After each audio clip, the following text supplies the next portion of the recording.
C'est quoi ce bordel? Mais n'importe quoi. Scientifiquement, ça ne tient absolument pas la route. Tu enregistres ça? Oh non! On pourrait presque en rire si c'était pas aussi sinistre. Il y a de la colère dans Charlie Hebdo. On les emmerde. Bonjour et bienvenue, vous écoutez le Bistrot de Charlie, le podcast de Charlie Hebdo. Au programme aujourd'hui, nous allons parler du reportage de Natacha Devanda et de Biche en pages 8 et 9 de notre dernier numéro. Nos deux amis se sont rendus à Rostrenen, dans les Côtes d'Armor, en Bretagne donc, pour suivre une manifestation de soutien à des journalistes menacés par l'industrie agroalimentaire.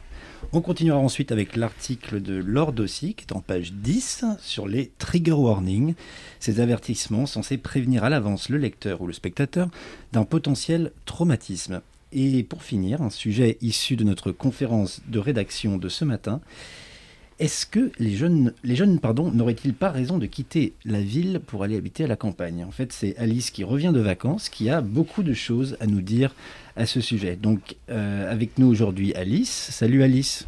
Salut tout le monde. Avec nous également Natacha Devanda. Salut Natacha. Salut à tous. Avec nous aussi notre ami Biche. Salut. Salut. Et enfin, Laure Dossy est également avec nous. Salut. Salut Laure.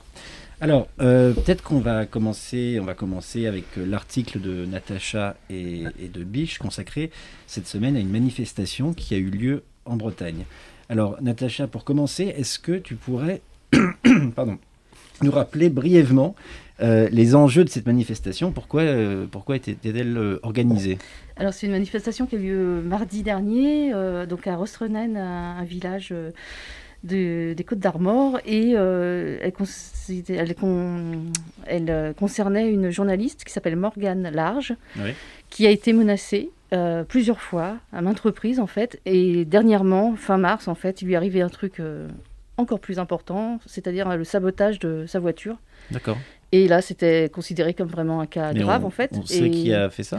Alors, non, on ne sait pas. Elle va porter plainte, mais les soupçons sont largement partagés, on va dire, étant donné qu'il y a un climat anxiogène dans ce coin de Bretagne, avec la position très, très dominante de l'agro-industrie. Ok, donc cette manifestation était en soutien à cette journaliste, mais j'imagine qu'il y avait d'autres revendications qui étaient portées à cette occasion? Déjà, c'était une manifestation pour la liberté de la presse, en fait, D'accord. pour que les journalistes puissent enquêter sur des pratiques qui sont souvent désastreuses de l'agroalimentaire, parce que la Bretagne, c'est connu. Enfin, Charlie, on a fait des maintes reportages sur les usines à cochons, les usines à volailles, voilà. Le monde paysan ou agricole, on va dire, est très, très dominant là-bas. Et en fait, on a rencontré un peu des interlocuteurs qui nous ont parlé d'une sorte de système. Oui.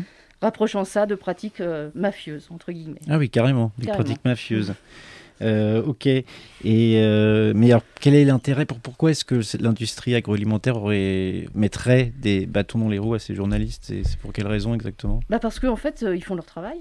Oui. C'est-à-dire qu'ils font un travail d'enquête, d'investigation. Ils disent des choses qui ne font pas forcément plaisir.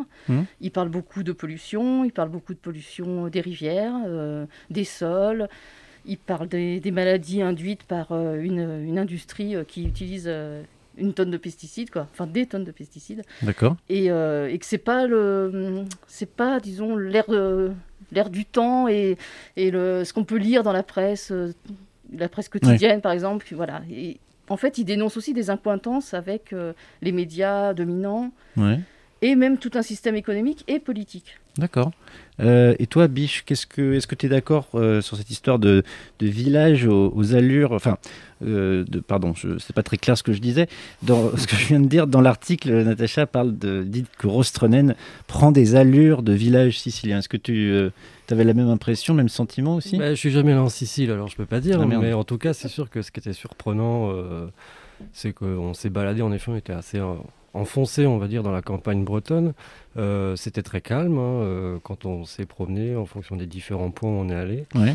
Et ce qui était surprenant, c'était justement quand on voyait les gens et qu'ils nous parlaient de leur situation, et donc de faire face à ces menaces, à ces pressions, à ces affrontements aussi, et ces oppositions, pas seulement entre la presse et ce lobby agroalimentaire, parce qu'on peut lui donner ce qualificatif-là, mais aussi des confrontations entre les agriculteurs.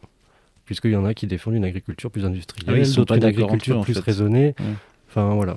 Et vous avez pu rencontrer un peu les deux ou parce qu'il me semble que vous avez pu rencontrer des... Alors on a rencontré quelques intervenants, on n'est pas resté non plus très très longtemps, Oui. notre petit séjour touristique a été court, on va dire.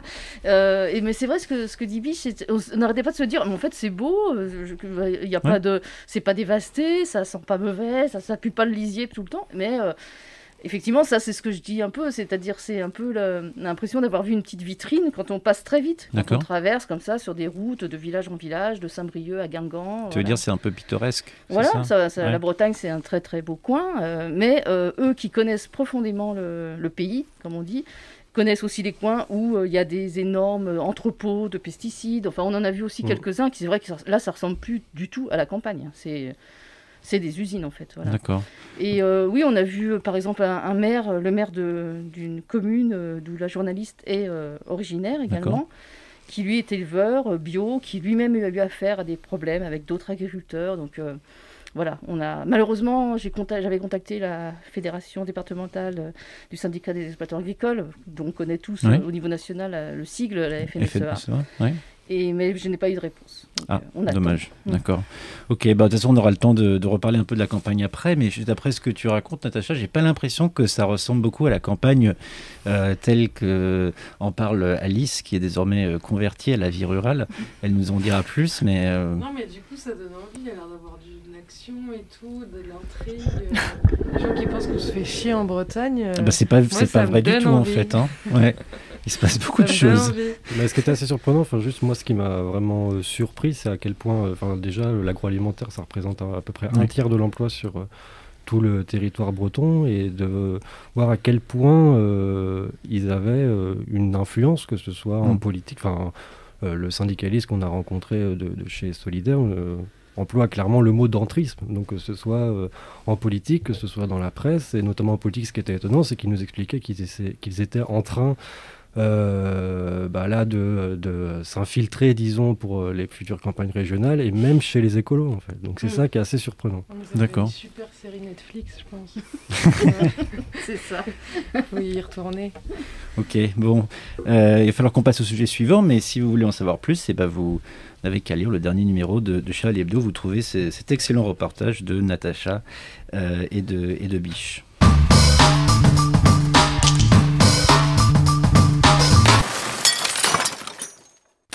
Alors, Laure, on passe à ton article sur les trigger warnings. Alors, est-ce que peut-être que pour commencer, tu pourrais nous expliquer de quoi il s'agit ? Oui, alors trigger warning, en fait, c'est des sortes d'alertes pour prévenir de ce qui pourrait traumatiser, choquer, raviver un traumatisme. Alors, peut-être déjà pour préciser, ça se justifie dans certains cas. Vous en avez peut-être déjà vu sur les réseaux sociaux. L'abréviation, c'est TW. Et l'idée, c'est de prévenir quand il va y avoir des images choquantes, un peu comme dans un JT, où on préviendrait quand des images peuvent être très violentes. Voilà. Mais c'est vrai que je me suis rendu compte, j'ai l'impression que ça pointe le bout de son nez un peu dans d'autres domaines, et notamment en littérature. Et c'est ça qui m'a intéressée, et c'est sur quoi porte l'article essentiellement. Parce que voilà, c'est vrai qu'autant il y a des sujets où ça peut se justifier, autant en littérature ça devient un petit peu absurde. Et je me suis rendu compte, par exemple, qu'il y a un site a été créé il n'y a pas très longtemps aux États-Unis pour recenser, pour montrer différentes trigger warnings dans des livres, en fait, dans les ouvrages de littérature. Alors si j'ai bien compris, ce site, c'est une sorte de site collaboratif où pour chaque œuvre qui est mentionnée, les gens expliquent quels sont les participants, ceux qui collaborent au site expliquent quels sont les potentiels trigger warnings dans chaque œuvre, c'est ça ? C'est ça, oui, voilà. Exactement. Et si je comprends bien, ça aboutit à des résultats un peu curieux quand même, non ? Oui, voilà, c'est curieux. Alors certains disent, bon, au moins, c'est pas vraiment de la cancel culture parce qu'on n'interdit pas des livres, on précise juste ce qu'il peut y avoir de choquant à l'intérieur, mais c'est vrai que ça pose la question peut-être du rapport à la littérature, parce que la littérature, c'est aussi là pour... on lit un livre pour être surpris, pour être interrogé sur sur nos propres perceptions, pour découvrir, sans savoir au préalable ce qu'il va y avoir dedans. Ouais, et c'est vrai que parfois, donc dans ce site, donc il y a 4000 ouvrages qui sont recensés, et une liste très très large de trigger warning, parce que c'est pas uniquement violence, racisme, viol. Il y a des choses. C'est vrai, quand on se demande ce qui peut traumatiser finalement un être humain, ça peut être très très large. Et donc on voit des mots comme vomissement ou même divorce. Et donc ils essayent de brosser très large, mais c'est un peu impossible à faire. Et il y a des exemples, par exemple, de livres. Il y a La ferme des animaux d'Orwell. Voilà. Et effectivement, quand on connaît le livre, c'est une fable en quelque sorte qui est là pour dénoncer le totalitarisme. Or, on voit que les trigger warnings le prennent totalement au pied de la lettre. C'est totalement orwellien, si on peut dire, parce que les trigger warnings, c'est violence sur animaux, meurtre d'animaux. Alors, certes, il y a ça, mais c'est très très loin de l'objectif de cette histoire. Et puis, il y a d'autres livres comme Beloved de Toni Morrison, qui est une dénonciation de l'esclavage. Donc, évidemment, dans une dénonciation de l'esclavage, évidemment, il y a des choses très dures, très violentes. Et donc là, il y a des trigger warnings de violence, mort, etc. Et donc, c'est un peu surprenant de prévenir, de dire attention, dans ce livre, il va y avoir des choses très dures. Et donc, ça voudrait dire quoi ? Il faudrait, si on veut se protéger, on ne lit plus un livre qui dénonce l'esclavage. Voilà. Et en plus, il n'y a pas toujours de réflexion sur est-ce qu'un livre dénonce quelque chose ou est-ce qu'il en fait de l'apologie, ce qui est aussi deux choses très, très différentes finalement. Ils la font avec un moyen d'une petite astérix en disant ces trigger warning, l'auteur s'identifie à ça, mais la différence n'est pas toujours très très précise. En fait, il te spoil complètement l'histoire. Oui, c'est une forme de spoiler, exactement. Et alors, la question que je me suis posée aussi, c'est est-ce que ça peut arriver en France ? Alors, je ne dis pas que c'est le cas aux États-Unis, c'est un site comme ça, donc ça pointe le bout de son nez aux États-Unis en littérature. Et est-ce qu'en France, ça pourrait également arriver ? Alors, c'est encore moins présent, mais j'ai découvert sur quelques blogs ou des personnes qui se mobilisaient pour que ce soit mis en place dans certaines bibliothèques, par exemple, ou dans certaines éditions. Il y a déjà quelques rares livres qui ont été édités avec des trigger warnings, essentiellement à destination de la jeunesse. Et donc, c'est très précisé, par exemple, très, très détaillé, genre chapitre 2. J'ai vu, par exemple, chapitre 2, alcool en terrasse. Bon, voilà, alors, pour ça, c'est de la science-fiction. Ou en plus aujourd'hui avec le confinement, attention, peut-être que c'est ça qui est lecture choquant. Clandestine. C'est ça, voilà. Donc tout est détaillé chapitre par chapitre, donc c'est vrai que c'est vraiment, c'est un petit peu surprenant. Donc mais ça reste assez rare pour l'instant en France. Ok. Et Alice, je me demandais quel est le dernier livre qui t'a traumatisé du coup, parce que. Moi, j'en lis beaucoup de livres traumatisants. Pour Charlie, je dois lire Sarkozy, Carlos Ghosn, Patrick Sébastien. La rubrique Lu pour vous, donc tu lis beaucoup de merde, on peut le dire. Mais on me prévient jamais que c'est une pure connerie, quoi. Donc on devrait peut-être un petit peu plus. Non, moi, ça m'inquiète profondément. Il y a certains auteurs, on le sait déjà. Donc c'est sûr, mais bon, je me dis, il doit y avoir des gens coupés du monde qui doivent penser que Patrick Sébastien, c'est de la grande littérature. Non, mais ce truc, c'est quand même, ça va se mordre la queue, c'est-à-dire on a tellement peur du trauma qu'on va créer des alertes pour avertir le trauma, mais ces alertes vont devenir traumatisantes. En fait, c'est un truc qui se mord la queue. Mais tu as raison, parce que, il y a eu des recherches de fait aux États-Unis, et j'en parle aussi, sur est-ce que finalement c'est valable ou pas au niveau psychologique pour prévenir des gens traumatisés. En fait, ces études disent que pas du tout, parce que ça enferme les gens en fait dans une forme d'identité de traumatisé, et au contraire, finalement, mais je trouve c'est contre-productif. Ça relève vraiment un débat qui prend une ampleur aujourd'hui, mais qui est encore plus grand que ça, c'est-à-dire cette obsession du bien-être. C'est-à-dire qu'aujourd'hui, le trauma est l'ennemi de l'être humain, sauf que l'être humain, il se construit petit à petit par ses petits traumatismes dans l'enfance. Un jour, on apprend que le Père Noël n'existe pas. C'est-à-dire que rentrer dans la réalité de l'être humain, c'est aussi rentrer dans cette réalité-là, et je ne comprends pas pourquoi, avec tout ce qui est autour de la cancel culture, là, de ce truc, j'arrive même pas à le dire, trigger warning, je sais pas quoi, cette obsession d'être des traumavertissement, voilà, traumavertissement. C'est la version française. C'est-à-dire qu'aujourd'hui, l'être humain, il doit surtout être traversé par rien. Mais du coup, je me dis, ces gens-là qui visent, parce que je me doute que c'est pas une mauvaise intention à la base, mais on vise quoi ? C'est quoi l'utopie ? C'est d'être d'être tout accepté. Voilà, bisounours. Mais du coup, soit on choisit, on n'a qu'à choisir un monde qui n'existe pas, mais c'est le monde des bisounours. Enfin, je ne comprends. Ouais. C'est un total. Enfin, c'est un débat qui serait intéressant, quoi. Surtout en ce qui concerne la littérature. Ouais, je pense que c'est vraiment le lieu justement où on peut être Bien surpris, choqué, etc. Ce qui est peut-être autre chose sur et puis les réseaux sociaux. Et puis aussi, dans ton article, je sais pas si tu as interrogé quelqu'un ou c'est des paroles que tu as reprises, mais qui dit, moi j'ai besoin d'une évasion, d'être dans ma bulle dans la littérature, mais les gens ont toujours besoin... Je veux garder cet espace qui se rassure. Voilà, oui, mais en fait les gens ils ont besoin de s'enfermer. Pourquoi on est aussi terrorisé par la vie? Pourquoi en tout cas, Alice, ne t'en fais pas, on ne mettra pas de trigger warning pour tes dessins, s'il te plaît. Alors qu'ils me traumatisent régulièrement, mais il faut traumatiser. Et c'est ce que disait Tom Younger, même les gosses, il faut les traumatiser. Il faut qu'il y ait des méchants dans les histoires, il faut qu'il y ait des loups qui dévorent des petits moutons. C'est le but du jeu, c'est comme ça, c'est la règle du jeu de la vie. Bon, voilà. Et moi, ça me... Bon, c'est vrai qu'on pourrait en parler pendant des heures, mais bon, le temps tourne, donc Ah bah non, je t'en prie. On va passer au dernier sujet.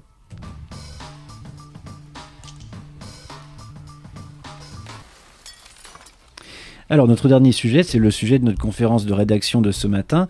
Et justement, c'est toi, Alice, qui en parlait, parce que tu reviens de nos belles campagnes. Et tu disais qu'en fait, c'était pas si mal, et même que tu aimerais bien aller habiter à la campagne. On dirait que je découvre la campagne. Je pensais pas que ça allait finir dans un podcast.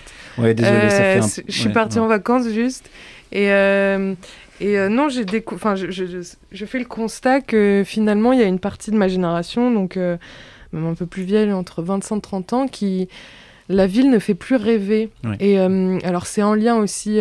on a parlé de ça en conférence de rédaction parce que c'était en lien avec la crise économique et la précarité des jeunes aujourd'hui, qui est de plus en plus présente. Et finalement, je me suis rendu compte, moi, dans mon entourage très proche, et même moi, personnellement, je viens de la campagne aussi, la ville, ça fait plus rêver. Et aujourd'hui, je constate qu'il y a beaucoup de jeunes qui sont obligés, malheureusement, de faire leurs études dans des grosses villes, style Paris, etc., Lyon, voilà. Mais qui, finalement, n'ont qu'une aide, c'est qu'après les études, ils retournent en campagne. Et pourquoi ? Parce que... déjà, la vie est beaucoup moins chère et on constate aussi finalement que ce fantasme que la ville, il y a beaucoup plus de choses à faire qu'en campagne, commence en plus avec le Covid. C'est ça, c'est-à-dire qu'en plus, on est dans un contexte où on se rend compte que quand les cafés sont fermés, les restaurants, les théâtres, les cinémas, les musées, c'est sûr que Paris perd beaucoup de son attrait. Oui, et puis finalement, dans les campagnes, il y a de plus en plus de... qu'est-ce qu'on fait en ville ? Quand il n'y a pas le Covid, on boit des coups, on va en musée, on va au ciné, mais il y a la même chose en campagne, sauf que il y en a moins parce que forcément on développe moins toutes les activités en campagne, mais en fait il y a tout un tas de jeunes. Là j'ai des amis qui veulent créer un label de musique pour que les gens puissent enregistrer leurs projets en campagne, ils ne soient pas obligés d'aller à Paris. Et finalement, la campagne fait rêver. La campagne, on n'est pas ils fabriquent tout. Moi, mes amis, ils fabriquent tout. Oui, on parlait de ça aussi. Voilà, ils ont décidé. On avait froid dans le local. On a créé un poêle à bois. Voilà, maintenant, on peut regarder des tutos sur YouTube. On peut tout créer.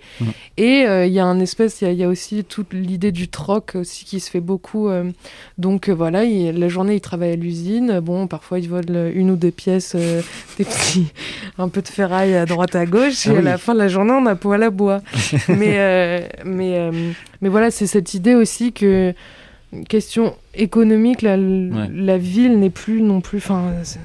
c'est pas l'Eldorado d'antan. Ouais. Mais est-ce que Laure, ça t'a convaincu Je crois qu'on n'est pas tous d'accord ici. Ouais. Non, j'entends, je n'ai pas trop d'avis sur le sujet. Non, mais en vrai, en vérité, on parlait de ça parce qu'effectivement, comme le rappelait Alice, c'était par rapport à la précarité que rencontrent certains jeunes et une partie de la population aujourd'hui. Et c'est vrai qu'on se disait qu'après tout, il y avait... Oui, et puis il y avait d'autres. Et puis il y a autre chose, c'est-à-dire que, moi, je suis génération YouTube, on est né avec ça, donc les vidéos, tout ça, les tutos, on baigne dedans. Et en fait, ce que je me suis rendu compte aussi, c'est que cet excès d'internet et de numérique crée finalement l'envie. Sur YouTube, on trouve plein de tutos pour tout construire. J'ai envie de changer ma gouttière, je trouve tout sur YouTube.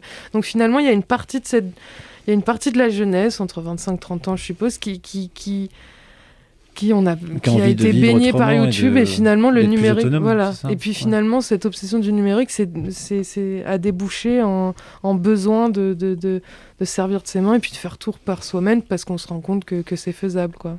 Donc voilà, j'étais plutôt très contente de mes vacances. C'est juste Ok. pour dire, avant de proposer aux jeunes le retour à la campagne, il y a peut-être des réponses politiques, d'aide, par exemple, comme le RSA pour les jeunes, en tout cas des aides. Voilà. Mes potes, ils Pas travaillent pas diminuer assez les pour allocations avoir ça. chômage, par ailleurs, ce genre de choses. Oui, non, mais D'autres bien débats. sûr. Mais ce que je Non, veux dire, c'était c'est juste pour que dire. il n'y a pas plus de choses à faire en ville qu'en campagne, en fait. Mais moi, je pense que Bien en sûr. fait, c'est aussi, comme tu dis, c'est aussi politique parce que ça pose aussi la question sérieuse, on va dire, de l'aménagement du territoire, en fait. Ouais. On est dans des mégapoles, même en province, hein, tout tourne autour de gros pôles économiques, etc. Souvent avec une mono-industrie, comme on le voit, Ouais. soit c'est du tourisme, soit c'est de l'agro, soit c'est de l'industrie, enfin bon. Et quand ça se casse la gueule, tout se casse la gueule. Et je comprends pas, par exemple, pourquoi des villes qui sont à 2 heures de Paris, 1 heure de Paris, soient encore des villes où il y a un tas de baraques à retaper, à acheter, ou c'est juste s'installer dedans, à louer même, parce que ça désengorgerait totalement cette ville. Enfin, moi, je suis pas du tout une fanat de la région parisienne, je tiens à le dire. Et donc, ce que tu vis, je l'avais déjà, ce sentiment-là de m'échapper, en fait, voilà, d'un trop-plein. Parce qu'on peut tout, enfin on le voit en plus avec le télétravail, on peut vraiment faire plein de trucs à distance, mais même à distance physique, mais même sans même être dans des emplois qui nécessitent un ordinateur ou je ne sais quoi, tu vois. Et ça donnerait vraiment une pluralité de vie, je pense, économique, intellectuelle, culturelle, je sais pas, sportive, tout ça, sur tout le territoire, quoi. Et il faut arrêter avec cette hyper-concentration. Enfin, il faudrait que les politiques se disent « Ah, bah tiens, et peut-être quand il y a une épidémie, quand il y a trop de monde, c'est un peu comme les bestioles. Ouais. Quand dans un élevage, il y a la grippe aviaire, tout l'élevage pourri qui est dans une usine, il a la grippe aviaire. Et ben nous, on est dans cette situation-là. On est c'est trop sûr que nombreux. ouais, c'est ça, Et la donc, densité, c'est voilà. pas forcément le... Donc moi, je suis à fond pour filer partez d'ici. Mais Ok. quand on est en campagne, il faut une voiture, forcément, et pas Bon, forcément... d'accord. Oui, ça c'est Du encore autre cheval, chose. autre sujet. Bon, malheureusement, il va falloir qu'on s'en tienne là pour aujourd'hui. On a même un peu dépassé. C'est tout pour aujourd'hui. Merci d'avoir écouté ce podcast et on se retrouve dès la semaine prochaine. Salut. Salut. Salut. Salut. C'est quoi ce bordel? Mais n'importe quoi. Scientifiquement, ça ne tient absolument pas la route. Tu enregistres là? Oh non! On pourrait presque en rire si c'était pas aussi sinistre. Il y a de la colère dans Charlie Hebdo. On les emmerde.